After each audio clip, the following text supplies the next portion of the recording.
ആലപ്പുഴ ചെങ്ങന്നൂരിൽ വ്യാപാര സ്ഥാപനത്തിൽ മോഷണം. മാർക്കറ്റ് റോഡിൽ പ്രവർത്തിക്കുന്ന പാർത്ഥസാരഥി ജ്വല്ലറി വർക്ക്സ് എന്ന സ്ഥാപനത്തിലാണ് മോഷണം നടന്നത്. സ്വർണ്ണപ്പണിക്കായി ഉപയോഗിക്കുന്ന മേശ, ഇതിനുള്ളിൽ സൂക്ഷിച്ചിരുന്ന സ്വർണ്ണ നേർച്ച രൂപങ്ങൾ, സ്വർണ്ണ നേർച്ച താലി തുടങ്ങിയവയടക്കം ഏകദേശം 2 ലക്ഷം രൂപയുടെ സാധനങ്ങളാണ് മോഷണം പോയത്.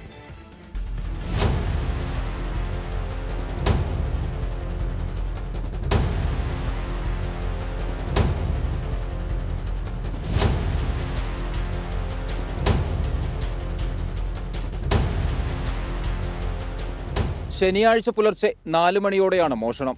സമീപത്തുള്ള കടകളിലെ CCTV ദൃശ്യങ്ങളിൽ നിന്നും ഒരു വാഹനം മോഷണം നടന്ന കടയുടെ സമീപത്ത് വന്നു നിൽക്കുന്നതായും കമ്പിപ്പാര ഉപയോഗിച്ച് ഷട്ടർ കുത്തിപ്പൊളിക്കുന്നതായുള്ള ദൃശ്യങ്ങളും പോലീസിന് ലഭിച്ചു.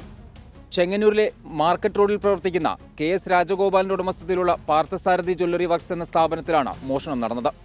ഏകദേശം 2 ലക്ഷത്തോളം രൂപയുടെ നഷ്ടമുണ്ടായതായാണ് കണക്കുകൾ. ക്ഷേത്രത്തിൽ നിന്ന് കടയിൽ വന്ന് നോക്കിയപ്പോൾ എല്ലാം പൊളിഞ്ഞാണ്. അതിൻ്റെ അവസ്ഥ എല്ലാവരും ഇങ്ങനെ നോക്കിക്കൊണ്ടിരിക്കുന്നു. പിന്നെ ഞാൻ പോലീസിൽ പരാതി കൊടുത്തു. അവർ വന്ന് നോക്കി.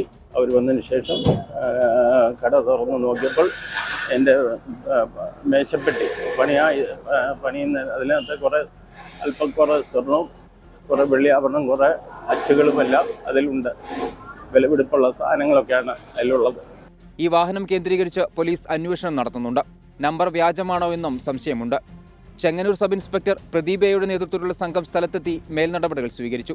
സമാന രീതിയിൽ മോഷണം ചെങ്ങന്നൂർ ITI ജംഗ്ഷൻ സമീപത്ത് നടന്നതായും പോലീസ് പറഞ്ഞു. 24 ആലപ്പുഴ.